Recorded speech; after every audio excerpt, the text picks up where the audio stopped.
Hello mga kalutong bahay, sana namang recipe na ipakita ko sa inyo ngayon. Ito ay pork siumay. At nag-umpisa na tayo.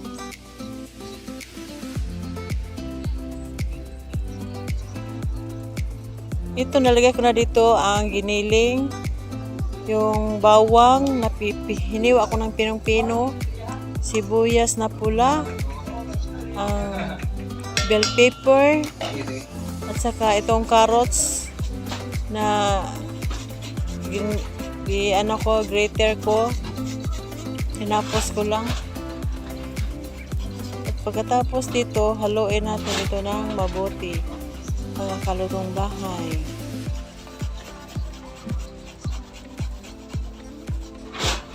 Shout out sa aking mga subscribers, mga viewers, aking Golden Hearts team, Team Pastilan Stardom.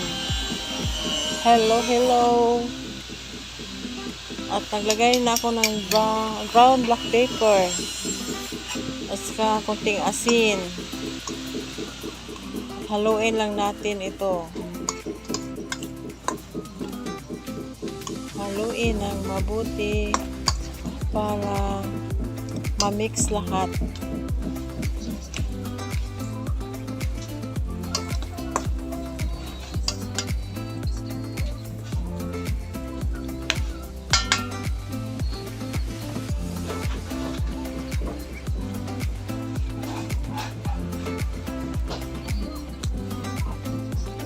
Naglagay ako dito ng konting soy sauce.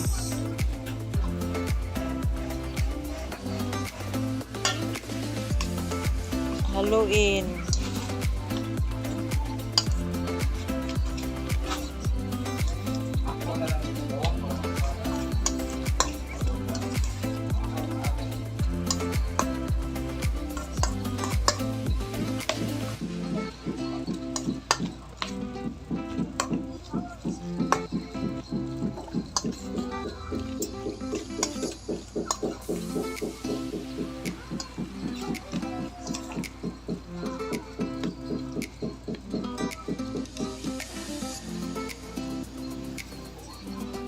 At maglagay tayo ng isang pirasong itlog.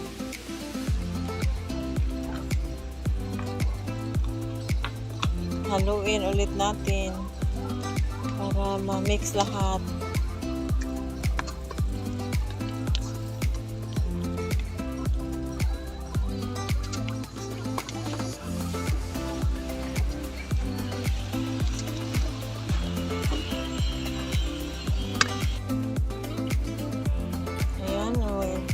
Yan ang ginagamit kong wrapper.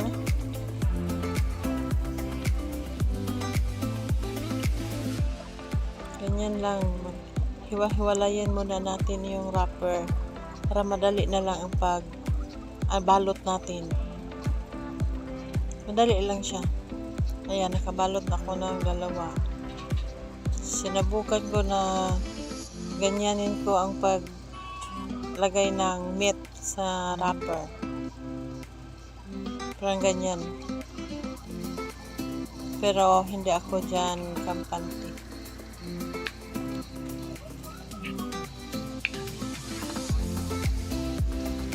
Ganyan lang.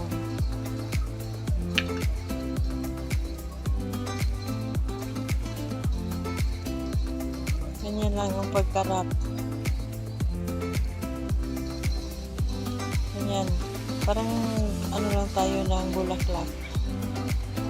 I-open natin yung sa ibabaw para dyan natin ilagay yung sauce niya.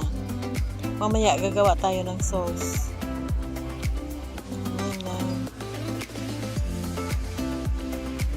Ayan. Madali lang siya gawin.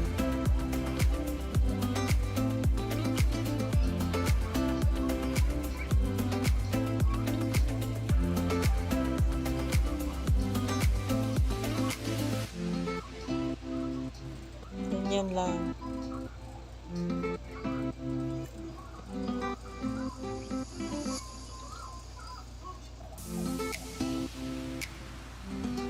Ganyan. Maganda. Madali lang pag ganyan pagkagawa. Ganyan. Balot-balot. At hindi close masyado. Open lang yung nasa ibabaw. I-open lang. Ganyan. Oh. Ganyan. Sunod. St. Francis pa rin. Ganyan.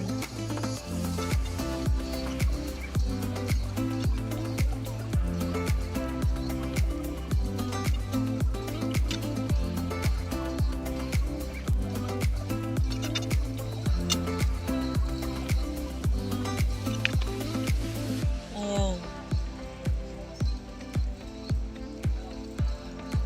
At i-steam na natin yan. Napakulo na ako ng tubig. Bago natin ilagay yung siomai, pakuluin muna natin yung tubig. Saka na natin ilagay yan.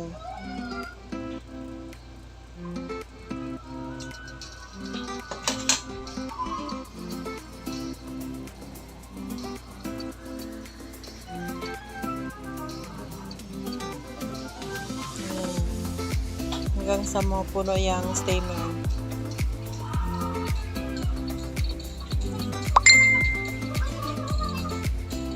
Hindi ko pala nasabi mga kalutong bahay no, yung pagmix ko ng giniling, may nilagyan ko yun ng 2 kutsarang brown sugar. Hindi ko nasabi.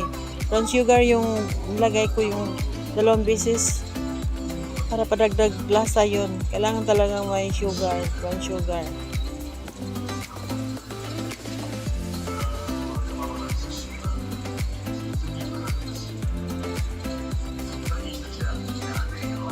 At lutuin natin yan mga 35 minutes. 35 minutes lang, okay na, luto na. At sa medium heat lang ating apoy. Hanggang 35 minutes. Ayan, puno na ang ano. Tamang-tama lang talaga sa steamer. At may sobra pala yun. May sobra pa. Hindi na makasya dyan. Second layer. Parang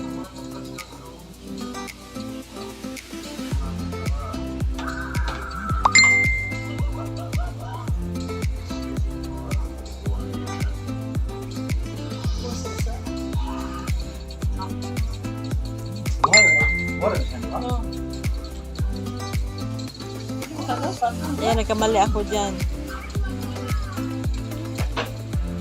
Yan. Dahil hindi dapat yan ilagay kasi masira yun nasa ilalim.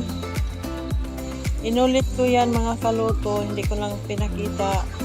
Nasa ibabaw yan. Kinuha ko yan. Nasa babaw. Nilipat ko yan sa ibabaw.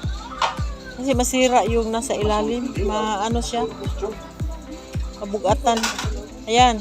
Kinuha ko yan. Diyan ko yan inilagay. Hindi ko lang napakita kasi hindi na naka-on yung camera.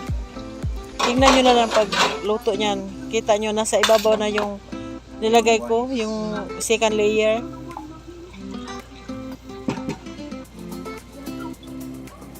Ayan, gawa na tayo ng sauce. At init na yan ang mantika. Ilagay na natin yung maraming bawang na hiniwa ng pino at saka yung luya. I-simmer lang natin ng mabuti hanggang mag-brown na siya. Yan. At nilagyan ko ng chili flakes. Maraming chili flakes. Kasi 'di ba yung sauce ng siomai ay maanghang. Yan, chili flakes yan, nilagay ko. Saka nilagyan ko yan ng ground black pepper at saka sugar na siyang magpapasarap din. Brown sugar, nilagyan ko rin yan ng brown sugar. Kasi masarap yung matamis-tamis yung sauce.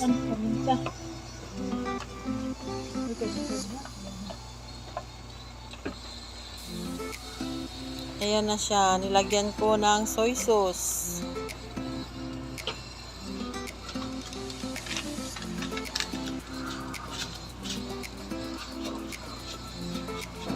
Ayan. Lagyan sugar. At kailangan medyo maano na siya, malatik-latik ng konti ba? Para masarap yan. 2 kutsara yan na sugar. Brown sugar yan. Ikaw na bahala kung dagdagan nyo yan ng seasoning. Nasa inyo na yan. Ako hindi ko na dinagdagan kasi meron naman yung brown black pepper at saka sugar.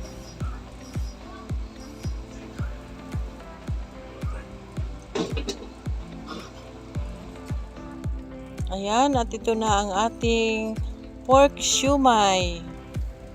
Sana magustuhan ninyo ang ating recipe ngayon. Maraming salamat!